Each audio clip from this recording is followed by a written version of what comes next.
साधना कैसे करें। सर्वप्रथम ध्यान रखें, जो गृहस्थी है, गृहस्थ जीवन में जो साधक है, वे अपनी साधना को अंतिम रूप कैसे प्रदान करें, यानी साधना कैसे करें गृहस्थी जीवन। और सर्वप्रथम ये जाने कि साधना का मतलब क्या होता है। देखिए, साधना का अर्थ होता है कि किसी लक्ष्य की प्राप्ति हेतु किया जाने वाला कार्य ही साधना कहलाता है।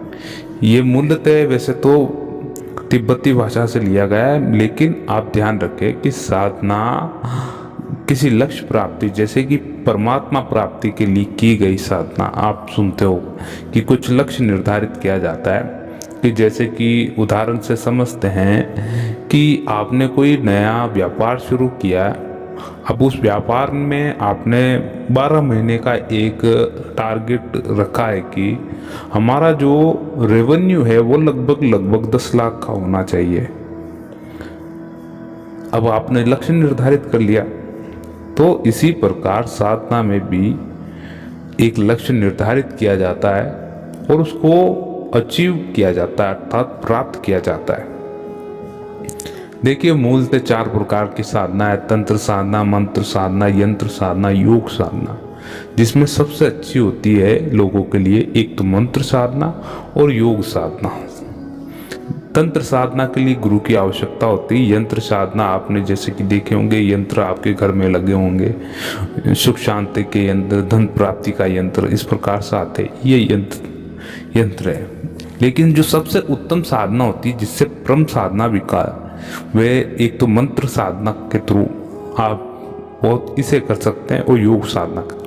सर्वप्रथम हम जानते हैं, देखिए, साधना का मतलब आप समझे कि अगर आप एक ऐसे मार्ग पर हैं, यानी अभी आप कहाँ पर हैं, आप भोग मार्ग पे हैं, भोग रहे हैं इस संसार में, ये आपको उस परम योग मार्ग पर ले जाएगी, भोग से योग तक। ये अंतर्मुखी भी है और बहिर्मुखी भी होती है। अंतर्मुखी साधना भी है, बहिर्मुखी साधना भी है। अब देखिए, इसकी आवश्यकता क्यों होती है। सर्वप्रथम ध्यान रखें, देखिए, एक चीज जैसे कि कहीं पर स्थायी रूप से पड़ी है, रखी हुई है, अब वो ना तो वह हिले डुले, ना तो कुछ इधर उधर कार्य करे, तो सोचिए उस चीज का एक ना एक दिन अवश्य पतन हो जाएगा। जिस प्रकार से एक पेड़ एक जगह रहता है, अपनी एक उम्र के पश्चात वे एक समय ऐसा होता है खिलखिलाता है, फिर उम्र के पश्चात वे मुरझा जाता है। मगर आपको देखिए, कुछ अचीवमेंट प्राप्त करनी, लक्ष्य को प्राप्त करना है, तो मान के चलिए आपको कुछ ना कुछ कार्य करना पड़ेगा। देखिए, साधना कैसे की जाती है। अब ये भी ध्यान रखें कि बिना साधना के जीवन भी व्यर्थ होता है। प्रत्येक व्यक्ति जो गृहस्थ जीवन में है, वे अवश्य रूप से ध्यान रखे कि बिना साधना के ये जीवन व्यर्थ है। साधना जो इसके उदाहरण माने कि आप क्या क्या उदाहरण, जैसे कि ये पूजा की जाती है, योग किया जाता है, ध्यान, जप, उपवास, तपस्या इत्यादि, ये सब साधना है एक तरह की। ये साधना है किसी चीज को पाने के लिए। आपको कोई कामना रहती है कि मेरी मनोकामना ये है, जैसे कि शिव, आज मैं सोमवार का व्रत रखूंगी या रखूंगा कि मुझे कुछ प्राप्त हो जाए, अच्छी नौकरी प्राप्त हो जाए, अच्छा वर वधु प्राप्त हो। ऐसी कामनाओं से ये शिव व्रत किया जाता है। मुख्यतः कारण यही रहता है, इसके अलावा भी कई कारण होते हैं।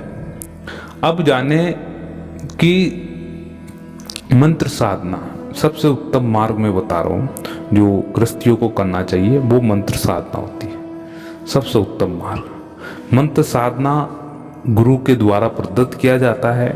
अगर किसी के गुरु नहीं होता है, यानी गुरु नहीं बन पाते हैं, इसके लिए भी प्रभु की असीम कृपा होती है, तब जाके गुरु बनते हैं।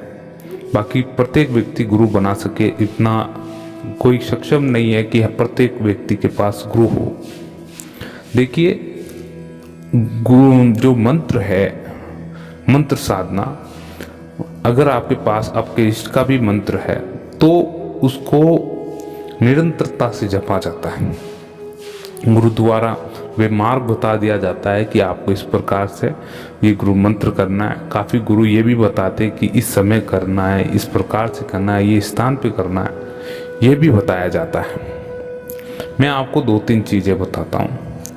सर्वप्रथम जाने कि साधना का लक्ष्य होता है ईश्वर प्राप्ति।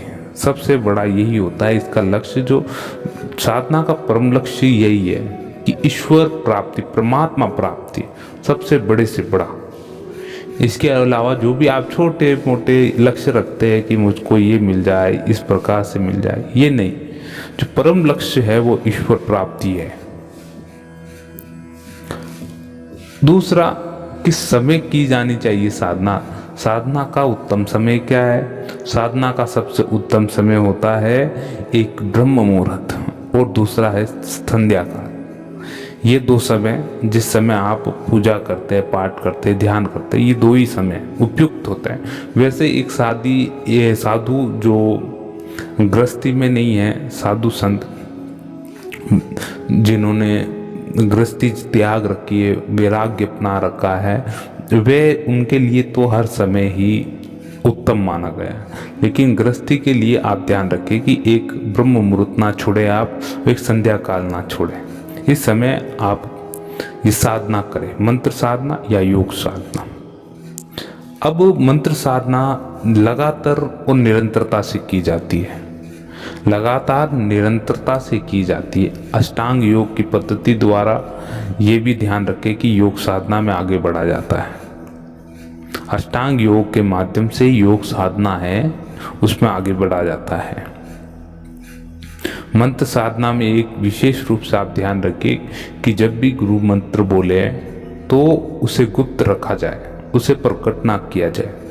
सबसे महत्वपूर्ण बात कि जो मंत्र है उसको अपने भीतर ही रखा जाए, उसको प्रकट किसी के सामने नहीं किया जाए। आप तरीके भी ना बताएं, मार्ग भी ना बताएं उस बारे में, कि अगर आपसे कोई पूछता है कि किस प्रकार आपने गुरु मंत्र धारण किया, कैसा है, आप बता सकते हैं कि हाँ मेरे ये गुरुदेव है। अगर आपको भी दीक्षा प्राप्त करनी तो आप चले, दीक्षा प्राप्त करें, गुरु बनाए, कोई दिक्कत नहीं, मगर प्रकट ना करें गुरु मंत्र को, ये ध्यान रखें। दूसरा जो उत्तम बताई गई है वो है योग साधना। योग साधना सबसे उत्तम है, शारीरिक रूप से भी और मानसिक रूप से भी। शारीरिक रूप से यह आपको बल प्रदान करेगी, आंतरिक रूप से यानी शारीरिक और आंतरिक रूप से, दोनों रूप से यह आपको बल प्रदान करेगी, बाहरी रूप से और आंतरिक रूप से, दोनों तरफ से।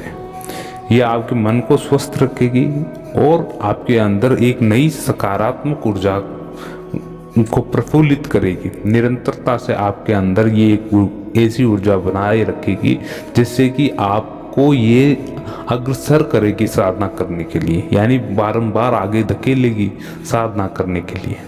आपको करना क्या है कि साधना में निरंतरता लाना बहुत आवश्यक होता है, ये ध्यान रखें। जो व्यक्ति, जो साधक, जो भी व्यक्ति में आप माने बच्चे, बूढ़े, महिलाएं, कोई भी जो निरंतरता लाने लग गया अपने कार्य में, तो मान के चलिए वह बड़ी से बड़ी चट्टान को काट सकता है।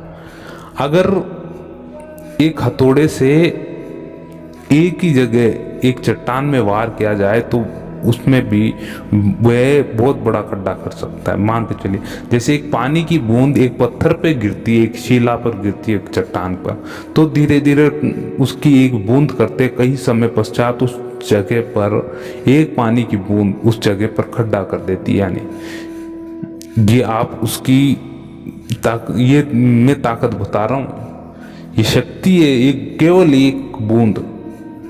आप कहते हैं ना कि एक केवल इतने से क्या होता है, तो एक बूंद भी काफी हद तक एक ही जगह जब गिरती है तो काफी कुछ बदलाव कर देती है प्रकृति में भी। तो इस चीज का आप बहुत अच्छे से ध्यान रखें। मंत्र साधना के माध्यम से आप अपने जीवन में काफी हद तक ऐसे कार्य कर सकते हैं जो आप गृहस्थी में रहते हुए करते हैं। निरंतरता से गुरु द्वारा प्रदत्त किया मंत्र भीतर ही भीतर, मुख से अपने भीतर ही भीतर मानसिक जाप उसका करते रहें और अपने कार्य को करते रहें। ग्रस्त जीवन के लिए सबसे उत्तम मार्ग है ये मंत्र जाप, जिसको आप नाम जाप भी कह सकते हैं। देखिए जो गुरु मंत्र दिया जाता है, जैसे कि गायत्री मंत्र है, तो ये निरंतरता से, ये तो विशिष्ट रूप से जो गुरु ही प्रदान करते हैं। इनको किस प्रकार से जपना है, कैसे क्या करना है, वो सब चीज़ें आपको बताते हैं। लेकिन ध्यान रखें, जब भी आप गुरु मंत्र का ध्यान करें, मंत्रों का ध्यान करें, आप अपने इष्ट को जरूर ध्यान करें। सर्वप्रथम आप अपने इष्ट को जरूर धन्यवाद प्रकट करके उनको बुलाए एक तरह से कि मैं आपका प्रदत्त किया हुआ गुरु मंत्र जप रहा हूँ, आप मुझ पर कृपया बनाए रखें। यानी आप मुझे एक ऐसी शक्ति प्रदान करें जिसके माध्यम से मैं निरंतरता ला सकूं इस गुरु मंत्र में और इस मार्ग में आगे बढ़ सकूं। देखिए, साधना का अंतिम लक्ष्य यही है कि परमात्मा प्राप्ति। भले ही आप काफ़ी चीज़ें ऐसी होती है वर्तमान समय में, काफ़ी लोग सिद्धियाँ प्राप्त कर लेते हैं, काफ़ी तरह की सिद्धियाँ प्राप्त कर लेती, लेकिन सिद्धि प्राप्त करने से कुछ नहीं होने वाला। सिद्धि प्राप्त करके देखिए, जीवन में जब तक परमात्मा प्राप्ति नहीं होती है, ईश्वर प्राप्ति नहीं होती, जब तक इस जीवन का कोई मोल ही नहीं। ये मान के रखिए, जीवन का मूल्य तभी है जब इसमें ईश्वरीय अंश होते हुए भी आप उस ईश्वर तत्व को नहीं पहचान पाए, यानी परम तत्व को नहीं पहचान पाए। ये सबसे बड़ी ये एक तरह से वेदना है कि मानव में एक परमेश्वर का तत्व विराजमान है। परमेश्वर का तत्व विराजमान होते हुए भी वे परमेश्वर को मानने से इनकार करता है, नास्तिक भाव अपने आप में रखता है। ये बड़ी सोचने की बात है कि जिस परमात्मा ने आप में एक स्वयं का एक अंश डाला हुआ है, आप उसे भूल बैठे हैं, एक तरह से संपूर्ण रूप से भूल बैठे हैं कि ये कौन सी शक्ति है। ये समय अभी वैज्ञानिक समय है, इस प्रकार का समय। इस चीज़ पर बड़ी वेदना होती है कि वर्तमान समय इस चीज़ को जुटलाता है, लेकिन कहीं ना कहीं कुछ ऐसी शक्तियाँ व्याप्त है इस संसार में जो अपने चमत्कारों के द्वारा अपनी शक्तियाँ इस प्रकार से बिखेर रही है, जिससे कि चारों तरफ से यह अध्यात्म जीवन धीरे धीरे प्रगति कर रहा है। इसलिए आपको साधना में निरंतरता लाते रहनी पड़ेगी। स्थान, अगर किसी के मन में ये सवाल रहता है कि स्थान कौन सा चुने, देखिए स्थान वैसा चुने जो एकांत हो। साधना करने के लिए एकांत चुने। और देखिए, गृहस्थी जीवन के लिए तो सबसे अच्छा स्थान होता है उसके कर्म बंधन, यानी अपने कर्म करते जाएं और अपने प्रभु का यानी गुरु द्वारा बताया हुआ मार्ग, उस पर निरंतरता सुचारू रूप से चला जाए। ये सबसे सरल मार्ग है। ये एक तरह की साधना भी है, मान के चलिए कि आप एक ऐसा जीवन जी रहे हैं जिसमें आपने अपने स्वयं के जीवन में बहुत ही गजब का अनुशासन बनाए रखा हुआ है कि समय पर सही चीज़ें, मंत्र का जाप होना चाहिए। जो आप व्यापार कर रहे हैं व्यापार भी करते रहें और भीतर ही भीतर आपके भी प्रभु गुरु द्वारा प्रदत्त गुरु मंत्र का जाप चल रहा है। और दूसरी चीज़ है कि वे साधक अपने व्यापार में जितना समय दे रहा है उससे कई अधिक अपने परिवार का भी लालन पोषण कर रहा है और सब व्यवस्थाओं का ख्याल रख रहा है, माता पिता का भी, बच्चों का भी, अपनी पत्नी का भी पूर्ण रूप से ख्याल रख रहा है। तो ये बहुत अच्छी बात है कि एक बैलेंस बना के रखना, ना तो कम ना तो ज़्यादा, एक बैलेंस बना के चलना, ये बहुत बड़ी साधना है गृहस्थी जीवन में। उस परमेश्वर को भी याद करते रहना और अपने कार्य को भी एक हद तक अंजाम प्रदान कर देना। तो साधना कैसे करें, किस प्रकार से करनी चाहिए, ये आपको पूर्ण रूप से ध्यान पड़ गया होगा। और इन चीज़ों को आप ध्यान रखें कि तंत्र साधना, यंत्र साधना, मंत्र साधना, योग साधना में मंत्र साधना और योग साधना उत्तम है। योग साधना योग के माध्यम से की जाती है। योग के माध्यम से आप अपने प्राकृतिक स्वरूप को पहचानेंगे। प्राकृतिक स्वरूप मतलब आपके भीतर बैठा है जो तत्व, वो उस चीज को आपको पहचानने के लिए योग साधना का सहारा लेना पड़ता है। वे भीतर ही भीतर, जैसे कि एक साधु एक स्थान पे बैठा हुआ है और निरंतरता से अपने इष्ट का आवाहन कर रहा है भीतर ही भीतर, तो योग साधना का इतना बल है कि अपने वे भीतर इष्ट का, अपने परमात्मा की प्राप्ति कर लेता है।